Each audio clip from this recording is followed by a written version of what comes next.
konstruksi PPJB ini dalam bentuk akta notaris, wajib dalam bentuk akta notaris. Notaris punya kewajiban memastikan pasal 42 itu terpenuhi. Saya ulangi, notaris punya kewajiban memastikan ketentuan pasal 42 itu terpenuhi. Karena banyak kali tuh status izinnya belum jelas, hak atas tanahnya belum jelas, keterbangunannya itu belum terpenuhi loh. Tapi sudah dilakukan kegiatan pemasaran. Menurut ketentuan Undang-Undang 1 2011 dan Undang-Undang 20 2011 itu dilarang. Nah, harapannya kalau ini dibuat dalam bentuk akta notaris, notaris tentunya punya kewajiban memastikan pasal 42 itu terpenuhi. Ingat baik-baik. Notaris tidak sekedar hanya menuangkan keinginan para pihak, tetapi harus memastikan bahwa perbuatan hukum para pihak adalah perbuatan yang sah. Tentu sesuai dengan bukti formil yang diajukan oleh para pihak. Nah, artinya ketika mau bikin PPJB, notaris juga korek tuh, ya. Makanya Pak Zul tadi juga sampaikan, notaris itu ditanya-tanya juga kan gitu. Ya. Bahkan saya tidak sependapat ya kalau orang bilang notaris itu dalam disertasi saya. Kalau kita lihat di dalam pasal 15 ayat 2, notaris punya kewenangan untuk melakukan penyuluhan hukum terhadap pembuatan akta. Kalau saya berpendapat bukan kewenangan, itu kewajiban. Pasal 16 ayat 1 huruf A, notaris harus bertindak seksama, mandiri, tidak berpihak dan menjaga kepentingan para pihak. Artinya, notaris itu nggak hanya sekedar menuangkan keinginan para pihak. Notaris itu bukan sekretaris, tukang tulis, nggak bisa kayak begitu. Harus dibuang jauh-jauh itu tulisan-tulisan lama yang menyesatkan menurut saya. Ya, banyak sekali notaris-notaris muda ini didongeng-dongengkan bahwa notaris itu kan muda loh. Hati-hati loh. Makanya notaris itu harus dibekali pengetahuan. Notaris itu harus selalu update. Notaris itu harus selalu upgrade. Jangan nanti dibodohi penghadap.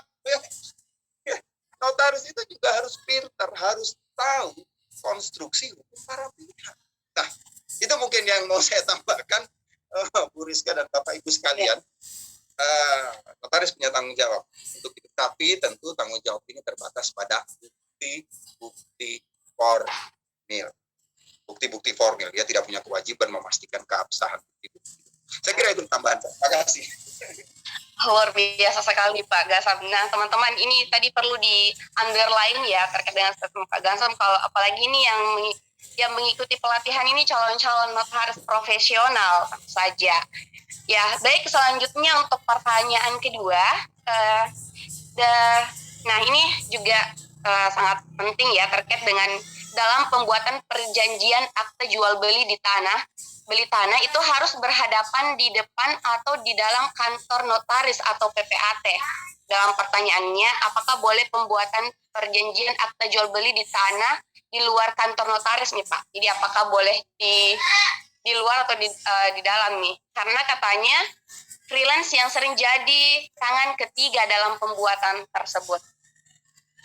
Ya, jadi baik.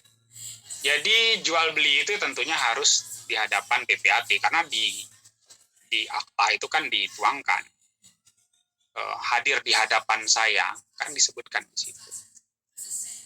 Nah, untuk memastikan si PPAT itu tadi supaya jangan sampai ketemu sama freelance itu tadi, ya memang datang ke kantor PPAT-nya. Ini kadang-kadang kan masyarakat pengennya serba mudah, pengennya didatangi, ya. Kemudian ya mau-mau saja. Memang yang paling baik itu tanda tangannya di kantor PPAT.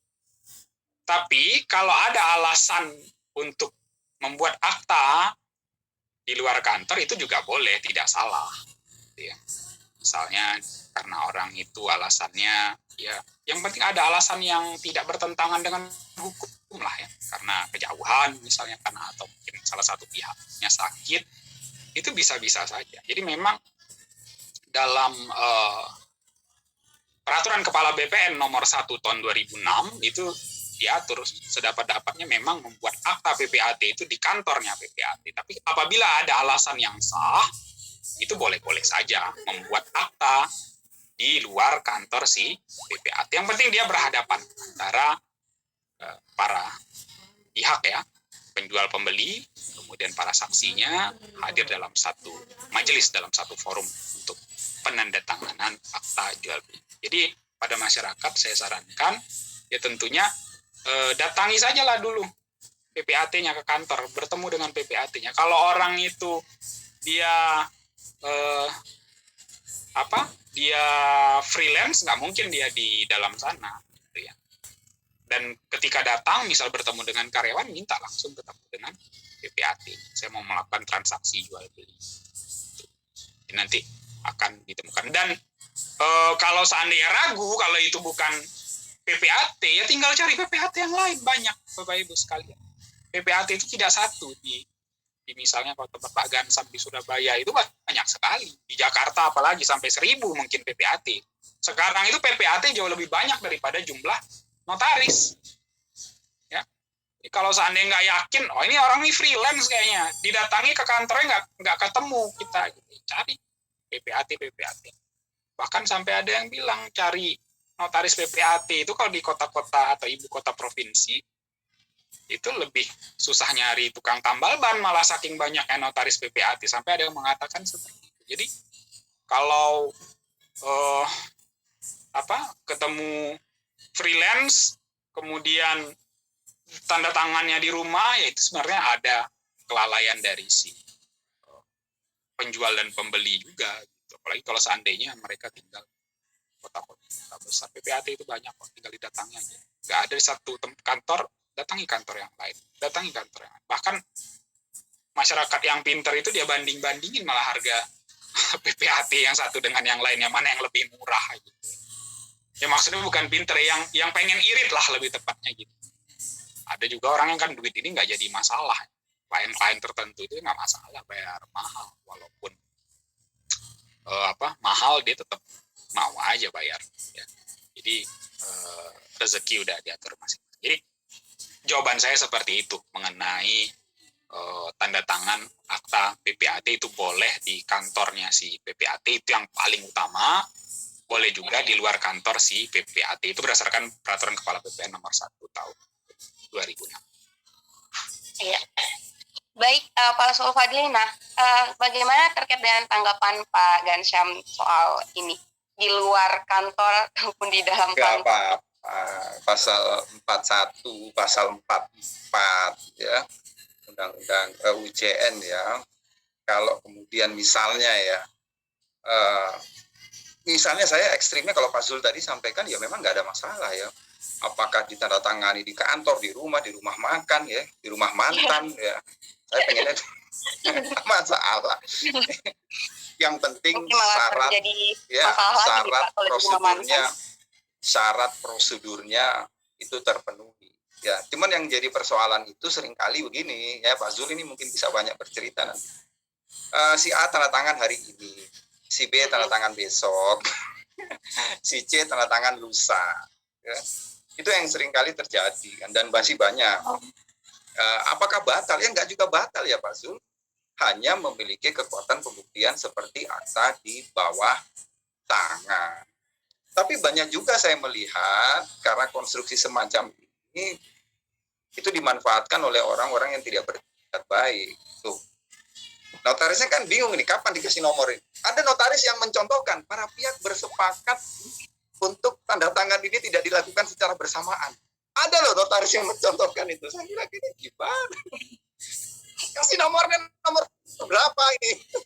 Apakah notaris tanda tangan yang pertama, tanda tangan kedua atau tanda tangan ketiga? Lazimnya ketika tanda tangan sempurna misalnya. Nah, cuma kemudian saya beberapa kasus ya nyata.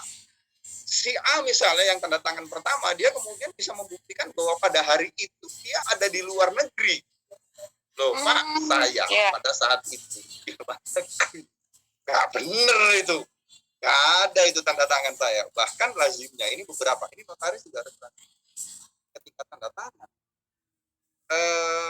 Tidak hanya lihat identitasnya loh, tanda tangannya juga harus dilihat. Karena saya melihat beberapa kasus itu kecenderungan ada orang sengaja memang beda-bedakan tanda tangannya. Si A ini ya tanda tangan kontrak begini nanti minggu depan atau bulan depan, tanda tangannya beda lagi gitu. Artinya memang sudah sedari awal orang ini udah mempersiapkan apa ya, alasan-alasan sebagai dasarnya. Nah, artinya notaris juga harus hati-hati, jangan hanya sekedar tanda tangan ini sama dengan KTP-nya itu. Ya, prinsipnya seperti itu. Tidak ada masalah mau tanda tangan di mana. Termasuk di rumah mantan sebagaimana saya sampaikan tadi, nggak apa-apa. Saya masih sering kok lihat-lihat. Kalaupun misalnya tanda tangannya tidak langsung bersamaan, aktanya pun tidak batal, tapi hanya seperti akta di bawah. Itu aja tambahan dari saya. Terima kasih Bu Rizka. Iya, menarik ya teman-teman. Itu perlu lagi prinsipnya. Notaris juga harus benar-benar teliti dan memperhatikan hal tersebut. Nah, jadi masih ada ya Pak pertanyaan ketiga.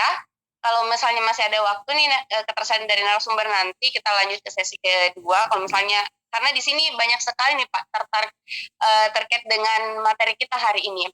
Nah, ini terkait dengan PPJB. Bagaimana penerapan PPJB sebagai penjaminan kredit dan bagaimana pencabutan PPJB yang telah didaftarkan.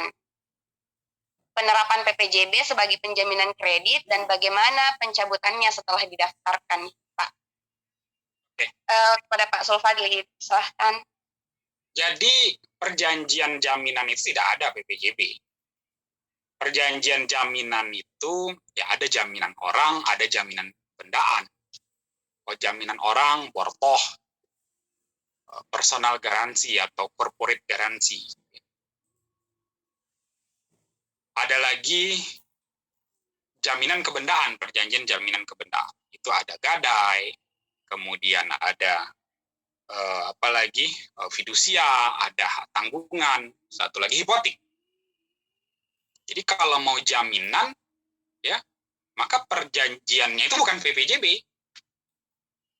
Jangan pakai PPJB kalau mau menjaminkan sesuatu. Ya bikinlah itu mau apa objeknya. Objeknya kalau tanah, ya tanah bisa dengan hak tanggungan, dibuat akta pemberian hak tanggungan, bisa juga didahului dengan surat kuasa membebankan hak tanggungan. Kalau seandainya yang mau dijaminkan adalah berupa emas atau barang-barang bergerak, ya bisa kita gadai. Kalau seandainya terjadi peralihan penguasaan dari pemberi dan penerima gadai, ya itu gadai namanya. Kalau tidak terjadi peralihan penguasaan, itu kita bisa pakai perjanjian fidusia. Ya itu juga fidusia ini dibuat dengan akta notaris ya. Akta notaris itu akta salah satu yang dibuatnya adalah akta fidusia. Kalau APHT itu akta PPAT nantinya. Dalam bentuk akta PPAT yang membuatkan.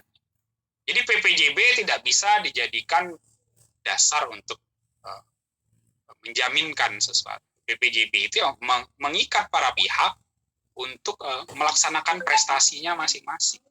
Prestasinya apa? Ya di kemudian hari mereka akan membuat akta jual beli, itu sih endingnya gitu.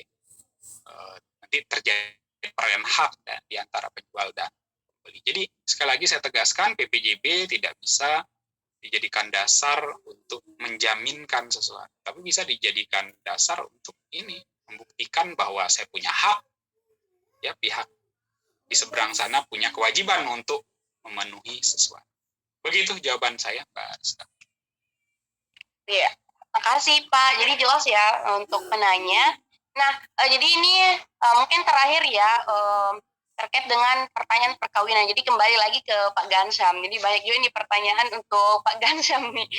Nah, ini ada yang menarik terkait dengan katanya tadi Pak Gansyam bilang bahwa harta bersama dibagi dan ditentukan oleh putusan hakim. Proporsinya bisa suami yang lebih besar atau sebaliknya. Berarti apakah pembagian harta sepenuhnya ditentukan oleh hakim? Subjektif. Apa pertimbangan hakim untuk memutuskan pembagian harta? Atau apakah dari pihak suami istri bisa mengajukan permohonan berapa persen kepemilikannya? Seperti itu, Pak. Oke, bagaimana? Terima kasih Bu Rizka. Saya kira tidak begitu. Ini saya buka ya, kebetulan saya sudah siapkan PowerPoint-nya. Ya, ini contoh misalnya, ya. jelas kalau pasal 37 tadi bilang, bila perkawinan putus karena perceraian, harta bersama diatur menurut hukumnya masing-masing. Menurut hukumnya masing-masing. Coba dibandingkan di dalam pasal 128 BW. Kalau 128 BW kan sudah tegas tuh. Kalau perkawinan putus karena perceraian, maka bagi dua. Bandingkan dengan pasal 97 kompilasi hukum Islam. Nah, makna hukumnya masing-masing ini yang kemudian menimbulkan problematika. Ya. Karena kalau kita konsisten dengan konsep pasal 35 ayat 1 mengenai harta bersama, karena miliknya itu adalah bersama loh ya. Ini milik bersama. Maka kalau ini milik bersama ya tentu ya kalau misalnya terjadi putus karena perceraian ya harusnya tetap dibagi dua. Tidak peduli siapa yang memperoleh harta itu. Ya saya tidak bicara dalam konsep agama apapun ya. Karena nanti ada yang berbeda pendapat. Nah, saya sampaikan tadi, ketentuan pasal 30 tadi itu yang kemudian menimbulkan problematika dalam hal penerapan. Nah, contoh misalnya ini, beberapa putusan pengadilan yang mendasarkan pada hukum adat Cina. Ya, mendasarkan pada hukum adat Cina. Nah, begitu juga seperti saya sampaikan tadi. Hakim ternyata tidak selalu memutus separuh-separuh atau 50-50. Ya. Seperti misalnya karena si suami ini tidak memberikan nafkah dan sebagainya, maka oleh hakim ini berpendapat bahwa istri lebih adil untuk memperoleh bagian lebih besar, 34 bagian kepada istri dan seperempat kepada suami, karena suami dianggap tidak menjalankan kewajiban. Nah, saya juga sering lah, ya, meskipun saya juga unik ya dalam perkara perkawinan ya, apakah sengketa harta bersama, apakah dalam proses kepailitan, masih juga orang-orang ini mempersoalkan, karena kan udah jelas sekali mengenai harta perkawinan itu, hanya 3 pasal itu.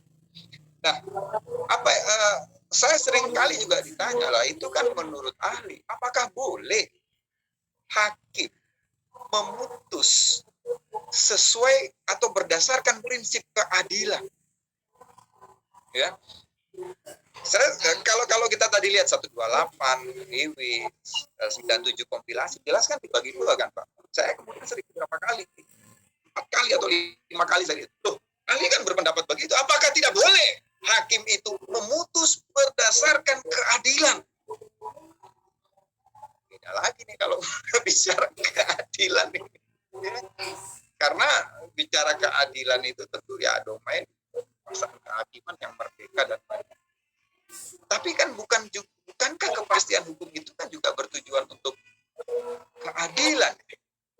Ya memang kalau kita lihat kekuasaan hukum kehakiman kita ya tugasnya hakim itu kan menegakkan hukum dan menegakkan keadilan. Kalau menurut hakim itu lebih adil ya apa boleh buat. Itu mungkin pendapat saya, memang pasal 30 kan persoalan dalam penerapannya.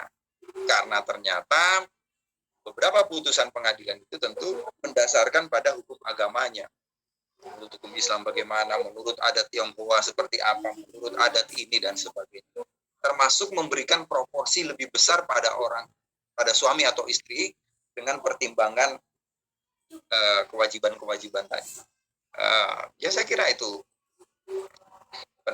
oleh hakim ya, itu penilaian oleh hakim yang bebas teman. Ya secara akademik bisa didiskusikan. Saya kira itu saja dari saya. Terima kasih. Terima kasih Pak Gangsal atas jawabannya. Jadi itu tadi ya pertanyaannya. Baik, jadi teman-teman semuanya mungkin untuk sesi tanya jawabnya, jadi bisa nanti di luar dari forum ini bisa reach out dengan kedua narasumber kita. Nah, jadi untuk sesi penutup, mungkin saya minta kepada masing-masing narasumber untuk memberikan closing statement terkait dengan materi kita pada hari ini. Saya undang kepada narasumber pertama, Pak Gansam Anan, untuk memberikan closing statement-nya. Baik, terima kasih Mbak Rizka. Ya. Bapak Ibu sekalian, para senior, rekan-rekan dosen, Paris, adik-adik, ya, Mas, Mbak, calon notaris. Pertama saya mau menyampaikan terima kasih dan kehormatan, dan terima kasih juga khusus kepada Pak Zulfadli ya yang ngajak juga ini diskusi di sini. Saya sangat senang, semoga kita bisa berjumpa di lain kesempatan.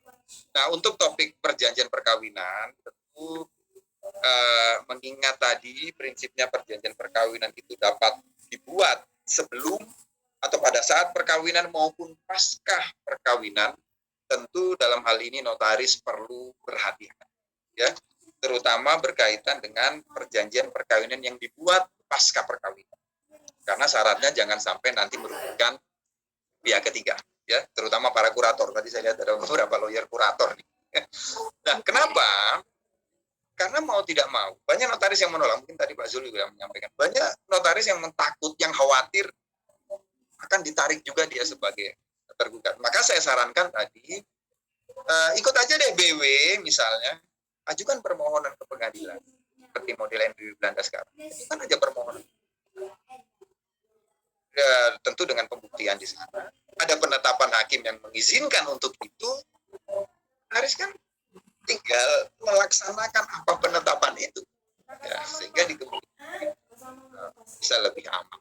Ya, artinya ya sebenarnya aman sih, gak ada masalah kan. Notaris tergantung keterangan para pihak. Cuman mau tidak mau kalau kemudian perjanjian perkawinan itu kan ya, dia harus tergugat atau turut tergugat demi lengkapnya sebuah gugatan. Nah, itu menjadi problem memang. Prinsipnya notaris ya hati-hati, upgrade ya. Kalau guru saya Pak Habib bilang selalu update, selalu upgrade. Ya. Jangan mau kalah dengan para lawyer itu. Lawyer sekarang pandai-pandai cari-cari celah. Notaris harus terus belajar, Saya kira itu mungkin close statement dari saya, Mbak Rizka, Bapak Ibu sekalian, terima kasih, semoga bermanfaat. Assalamualaikum warahmatullahi wabarakatuh. Selamat sore. Iya, makasih Pak. Mohon maaf Pak, jangan live dari room ini dulu ya. Jadi selanjutnya bagaimana terkait dengan Pak Zulfadli memberikan closing statement kepada seluruh peserta untuk kegiatan kita pada hari ini. Ya, kalau untuk jual beli itu yang sering ditangani notaris itu misalnya jual beli saham, ya, kemudian jual beli apalagi kapal, misalnya saya pernah menangani itu, yaitu relatif jarang ada masalah lah kalau memang jual beli seperti itu. Yang sering ada masalah itu justru AJB pun akta jual beli tanah itu jarang. Nah, justru yang sering jadi masalah itu PPJB, karena prestasinya itu tidak selesai, lama selesainya kalau yang PPJB tidak lunas. Nah, sehingga itu memang ada potensi terjadinya sengketa. Kalau PPJB lunas, ya buat saya ajar, jangan khawatir kalau untuk PPJB. Kalau untuk PPJB tidak lunas, nah itu perlu ditimbang-timbang lagi, perlu dipelajari betul-betul, dan jangan mau dibayar murah. Mentang-mentang PPJB, ya kadang-kadang sebagian teman-teman ini mau aja dibayar bikin PPJB itu murah-murah gitu ya. Sementara resikonya itu lebih berat daripada membuat akta jual beli. Ya, kalau akta jual beli harusnya nggak apa-apa itu murah, karena risikonya nggak ada risiko kalau bisa dikatakan seperti itu. Jarang ada masalah, tapi PJB justru yang berisiko besar karena ini nggak termitigasi sebelumnya oleh teman-teman notaris gitu. Mau aja dibayar sejuta misalnya, 1.500.000. Kalau saya lebih baik saya nggak membuatkan PPJB tidak lunas kalau dibayar hanya dengan biaya segitu. Nah, jadi itu saja sih pesan saya pada mungkin teman-teman notaris yang hadir di sini, atau mungkin jadi lebih ekstra hati-hati untuk PPJB yang tidak lunas. Itu saja. Terlebih dan kurangnya saya mohon maaf. Saya ucapkan terima kasih pada Pak Gansam yang telah bersedia bersama-sama menjadi narasumber. Mudah-mudahan nanti kita collab lagi Pak Gansam. Amin. Kepada panitia saya minta maaf kalau terdapat kekurangan. Saya ucapkan terima kasih juga telah mengundang saya. Kepada para peserta saya ucapkan terima kasih. Apabila ada salah dan hilangnya saya kembalikan pada Mbak. Iya, terima kasih. Sangat luar biasa sekali ya narasumber kita pada hari ini. Dan teman-teman, mohon untuk memeriahkan dengan memberikan reaction. Bisa klik reaction thumbs up di masing-masing perangkatnya. Nah, selanjutnya, jadi di sini banyak yang chat saya nih Pak, untuk katanya bisa diundang nanti di kegiatan berikutnya. Jadi saya sudah kirimkan Instagram kedua narasumber kita. Jadi teman-teman, para peserta bisa reach out narasumber kita. Ada yang mengundang untuk menjadi narasumber juga di kegiatannya, gitu. Oke, jadi bisa DM atau follow Instagram beliau. Ada narasumber pertama ada @gansyam_anan, benar ya Pak? Narasumber kedua ada @notaris Sulfadli. Bagaimana Pak Sulfadli? Jadi teman-teman bisa follow untuk akun kedua narasumber kita.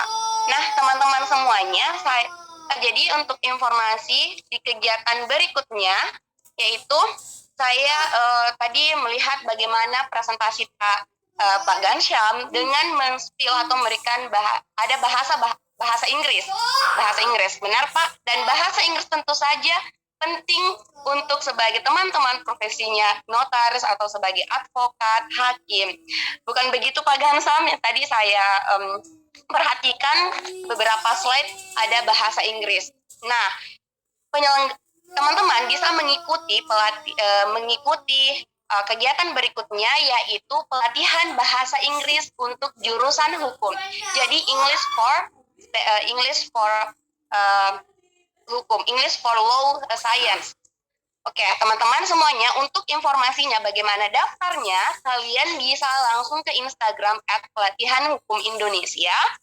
Dan tentu saja ini sangat worth it untuk teman-teman, apalagi dari mahasiswa Fakultas Hukum, untuk mengikuti kegiatan ini, seperti itu. Oke, teman-teman semuanya, saya mengundang untuk aktifkan kameranya. Jadi kita mengakhiri sesi ini dengan foto virtual. Jadi kita sesi foto. Silahkan diaktifkan kameranya semuanya. Oke, di sini banyak juga ya peserta. Tadi pesertanya lebih dari 300.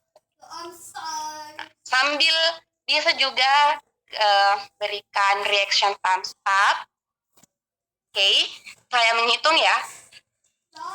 1, 2, 3.